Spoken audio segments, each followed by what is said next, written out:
దేవునిచే పంపబడిన ఈ వాక్యం నీ కోసం. మీ శరీర బలహీనతను బట్టి మనుష్య రీతిగా మాటలాడుచున్నాను.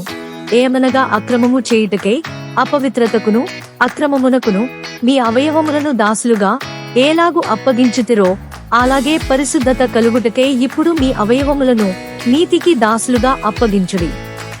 మీరు పాపమునకు దాసులై యున్నప్పుడు నీతి విషయమై నిర్బంధము లేనివారై ఉంటిరి. అప్పటి క్రియల వలన మీకేమి ఫలము కలిగెను? వాటిని గురించి మీరిప్పుడు సిగ్గుపడుచున్నారు కారా? వాటి అంతము మరణమే. అయినను ఇప్పుడు పాపము నుండి విమోచింపబడి దేవునికి దాసులైనందున పరిశుద్ధత కలుగుటే మీకు ఫలము, దాని అంతము నిత్య జీవము. ఏలైనగా పాపము వలన వచ్చు జీతము మరణము, అయితే దేవుని కృపావరము మన ప్రభువైన క్రీస్తు యేసునందు నిత్య జీవము.